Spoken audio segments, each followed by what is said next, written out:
శ్రీ మహాగణాధిపతయే నమః, శ్రీమాత్రే నమః. మాచిరాజు భక్తి ప్రేక్షకులందరికీ నమస్కారం. ఈనాటి దినఫలం కార్యక్రమంలో ముందుగా నేటి పంచాంగ వివరాలు పరిశీలిద్దాం.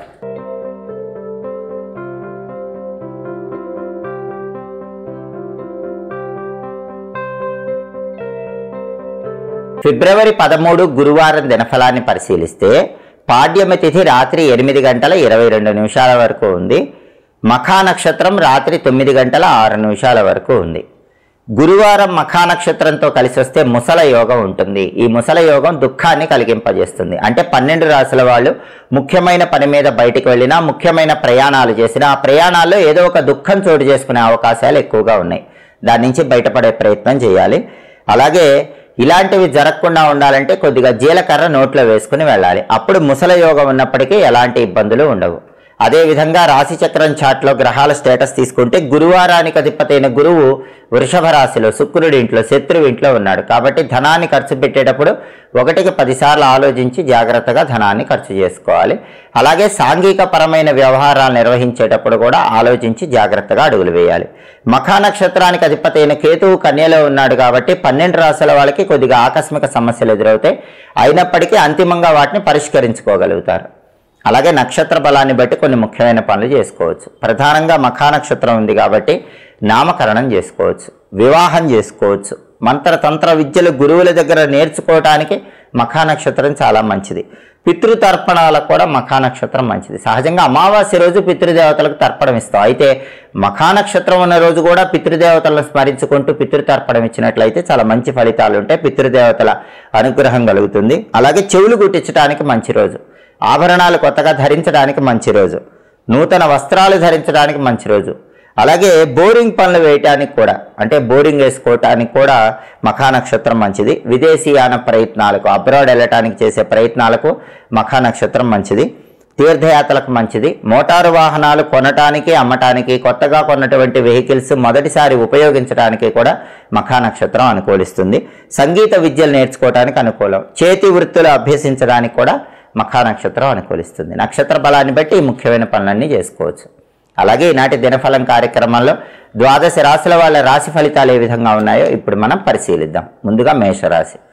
మేషరాశి వాళ్ళకి ఈరోజు కలత్రము వల్ల ఇబ్బందులు కలిగే సూచనలు ఉన్నాయి. అంటే జీవిత భాగస్వామి వల్ల సమస్యలు ఎదురయ్యే అవకాశాలు ఉన్నాయి. అలాగే భార్యాభర్తల మధ్య గొడవలు పెరుగుతాయి. కాబట్టి మేషరాశి వాళ్ళు ఎవరైనా సరే ఈరోజు లైఫ్ పార్ట్నర్తో జాగ్రత్తగా మాట్లాడండి, ఆలోచించి మాట్లాడండి, ప్రేమపూర్వకంగా మాట్లాడండి, చిరునవ్వుతో మాట్లాడండి.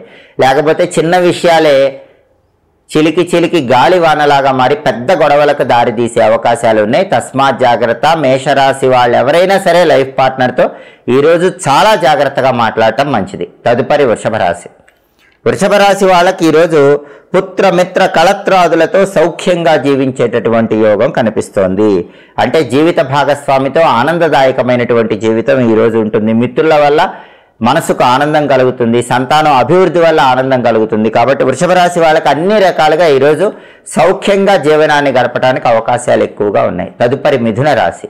మిథున రాశి వాళ్ళకి ఈరోజు ప్రధానంగా శత్రుత్వములు పెరిగే సూచనలు ఉన్నాయి. ఎదుటి వాళ్ళతో మాట్లాడేటప్పుడు గొడవలు అవ్వకుండా జాగ్రత్తగా మాట్లాడే ప్రయత్నం చేయాలి. అలాగే విద్యారంగంలో కూడా అభివృద్ధి తక్కువగా ఉంటుంది. మిథున రాశి విద్యార్థులు బాగా కష్టపడి చదివితేనే విద్యారంగంలో రాణిస్తారు. కాంపిటేటివ్ ఎగ్జామ్స్లో షైన్ అవ్వగలుగుతారు. తదుపరి కర్కాటక రాశి. కర్కాటక రాశి వాళ్ళకి ఈరోజు భగవంతుడి విశేషమైన అనుగ్రహం వల్ల, గురుబలం వల్ల తలపెట్టిన పనులన్నీ దిగ్విజయంగా పూర్తి చేసుకోగలుగుతారు.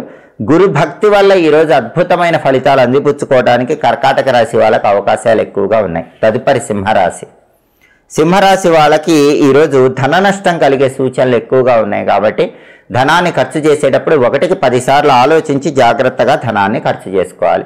అలాగే వాహనాల మీద వెళ్ళేటప్పుడు కూడా ఈరోజు సింహరాశి వాళ్ళు జాగ్రత్తగా వెళ్ళాలి. బండి మీద వెళ్తున్నా, కారులో వెళ్తున్నా వెల్లుల్లిపాయ రెబ్బ దగ్గర ఉంచుకొని వెళ్ళండి. అప్పుడు వాహనపరమైనటువంటి ఎలాంటి ఇబ్బందులు లేకుండా సింహరాశి వాళ్ళు ప్రయాణాలు విజయవంతం చేసుకోవచ్చు.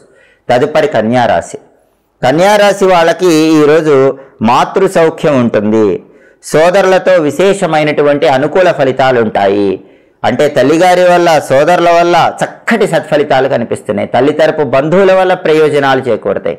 తల్లి వైపు నుంచి రావాల్సిన ఆస్తుల కోసం చేసే ప్రయత్నాలు కూడా కన్యారాశి వాళ్ళకి ఈరోజు అనుకూలిస్తాయి. ప్రతి పనిలో కూడా కన్యారాశి వాళ్ళకి ఈరోజు మంచి పురోభివృద్ధి కనిపిస్తోంది. కార్యసిద్ధి అద్భుతంగా ఉంటుంది. కన్యారాశి వాళ్ళు ఈరోజు ఏదనుకుంటే అది చాలా సులభంగా దిగ్విజయంగా పూర్తి చేసుకోవడానికి అవకాశాలు ఎక్కువగా ఉన్నాయి. తదుపరి తులారాశి. తులారాశి వాళ్ళకి ఈరోజు సాంఘికంగా గౌరవ మర్యాదలు సన్నగిల్లే సూచనలు ఉన్నాయి. కాబట్టి మీ కీర్తి ప్రతిష్టలకు గౌరవ మర్యాదలకు భంగం కలిగింపజేసే వ్యక్తుల విషయంలో జాగ్రత్తగా ఉండండి. అలాగే ప్రతి పనిలో కూడా అభివృద్ధి ఆలస్యం అవుతూ ఉంటుంది. మనోధైర్యంతో ముందుకు వెళితే అభివృద్ధి అనేది కనిపిస్తుంది. తదుపరి వృశ్చిక రాశి. వృశ్చిక రాశి వాళ్ళకి ఈరోజు ప్రతి పనిలో స్థిరత్వం ఉంటుంది. అస్థిరత్వం తొలగిపోతుంది. విశేషమైన ధనలాభం కలుగుతుంది. అనేక మార్గాల్లో ధనాన్ని సంపాదించడానికి చేసే ప్రయత్నాలు వృశ్చిక రాశి వాళ్ళకి అనుకూలిస్తాయి. తదుపరి ధనుస్సు రాశి. ధనుస్సు రాశి వాళ్ళకి ఈరోజు ప్రధానంగా మనోవిచారం ఉంటుంది. దాని నుంచి బయటపడే ప్రయత్నం చేయాలి. మనస్సును ప్రశాంతంగా ఉంచుకోవాలి. చెవిపోటు లాంటి అనారోగ్య భావనలు ఇబ్బందిని కలిగిస్తాయి. కాబట్టి చెవికి సంబంధించిన ఆరోగ్య వ్యవహారాల్లో కూడా ధనుస్సు రాశి వాళ్ళు కొన్ని జాగ్రత్తలు తీసుకోవాలి. అదేవిధంగా ఏ పని ప్రారంభించినా కొన్ని విఘ్నాలు కనిపిస్తూ ఉంటాయి. మనోధైర్యంతో విఘ్ననాయకుడైన వినాయకుడిని స్మరించుకుని ముందడుగు వేయటం ద్వారా విఘ్నాలన్నీ తొలగిపోతాయి. తదుపరి కుంభరాశి. కుంభరాశి వాళ్ళకి ఈరోజు ప్రధానంగా ప్రతి పనిలో కూడా అనుకూల ఫలితాలే ఉంటాయి. వ్యతిరేక ఫలితాలు ఏవి ఉండవు. తలపెట్టిన పనులన్నీ కూడా దిగ్విజయంగా పూర్తి చేసుకుంటారు. విశేషమైనటువంటి కార్యసిద్ధి లభిస్తుంది. తదుపరి మీనరాశి. మీనరాశి వాళ్ళకి ఈరోజు ప్రధానంగా బంధుమిత్రులతో శత్రుత్వాలు ఏర్పడే సూచనలు ఉన్నాయి. కాబట్టి మీనరాశి వాళ్ళు బంధువులతో మాట్లాడుతున్నా, మిత్రులతో మాట్లాడుతున్నా గొడవలు అవ్వకుండా జాగ్రత్తగా మాట్లాడాలి. లేకపోతే చిన్న చిన్న విషయాలకే బంధుమిత్రులతో గొడవలు అయ్యే సూచనలు ఎక్కువగా ఉన్నాయి. వృధా కలహములు ఉంటాయి. అనవసరమైనటువంటి గొడవలు చోటు చేసుకునే అవకాశం ఉంది. కాబట్టి మీనరాశి వాళ్ళు ఈరోజు చాలా జాగ్రత్తగా ఎదుటి వాళ్ళతో మాట్లాడాలి. 12 రాశుల వాళ్ళు అనుకున్న పనులు అనుకున్నట్లు దిగ్విజయంగా పూర్తి కావాలంటే గురువారం కాబట్టి దత్తాత్రేయుడికి సంబంధించిన ఓం కాలాగ్ని శమనాయ నమః అనే మంత్రం 21 సార్లు చదువుకొని వెళ్ళండి. ఓం కాలాగ్ని శమనాయ నమః ఈ మంత్రం 21 సార్లు చదువుకొని వెళితే వృత్తి, ఉద్యోగ, వ్యాపార రంగాల్లో అద్భుతంగా రాణిస్తారు. విశేషమైన కార్యసిద్ధి లభిస్తుంది. అలాగే గురువారం కాబట్టి ఉదయం 6 నుంచి 7 మధ్యలో, మధ్యాహ్నం 1 నుంచి 2 మధ్యలో, రాత్రి 8 నుంచి 9 మధ్యలో గురుహోర ఉంటుంది. ఈ గురుహోర ఉన్న సమయంలో ప్రధానంగా ఔషధ సేవనానికి అనుకూలం. అలాగే మొండి బాకీలు వసూలు చేసుకోవటానికి కూడా గురుహోర చాలా మంచిది. అదేవిధంగా నూతన వస్తువులు ధరించడానికి, నూతన వస్త్రాలు ధరించడానికి కూడా గురుహోర విశేషంగా అనుకూలిస్తుంది. కొత్తగా ఉద్యోగాల్లో చేరటానికి గురుహోర అనుకూలం. కొత్తగా పిల్లల్ని ఊయల్లో వేయటానికి కూడా గురుహోర విశేషంగా సహకరిస్తుంది. అలాగే కొత్తగా గ్రంథాలు చదవటానికి కూడా గురుహోర చాలా మంచిది. వివాహపరమైనటువంటి ముఖ్యమైన చర్చలకు గురుహోర అనుకూలిస్తుంది. అన్ని రకాలైన శుభ కార్యక్రమాలు నిర్వహించడానికి గురుహోర విశేషంగా అనుకూలిస్తుంది. ధనాన్ని బ్యాంకులో దాచిపెట్టుకోవటానికి కూడా గురుహోర విశేషంగా అనుకూలిస్తుంది. హోరాకాలాన్ని బట్టి ఈ పనులు చేసుకుంటే సమస్త శుభాలను సిద్ధింపజేసుకోవచ్చు. ఇవి ఈనాటి దినఫలం కార్యక్రమంలో ముఖ్యమైన అంశాలు. మళ్ళీ తదుపరి దినఫలం కార్యక్రమంలో తిరిగి కలుసుకుందాం. ప్రతిరోజు కూడా దినఫలాలలో 12 రాశుల వాళ్ళు రాశి ఫలితాలు తెలుసుకోవాలనుకుంటున్నారా? అయితే మాచిరాజు భక్తి ఛానల్ తప్పకుండా చూడండి. మా వీడియోస్ మీకు నచ్చినట్లయితే మా ఛానల్ని లైక్ చేయండి, కామెంట్ చేయండి. మా ఛానల్ వీడియోస్ 10 మంది మిత్రులకు షేర్ చేయండి. మా ఛానల్ని సబ్స్క్రైబ్ చేసుకోండి. పక్కన ఉన్న బెల్ సింబల్ నొక్కటం మాత్రం మర్చిపోకండి. సర్వే జనాః సుఖినో భవంతు. స్వస్తి.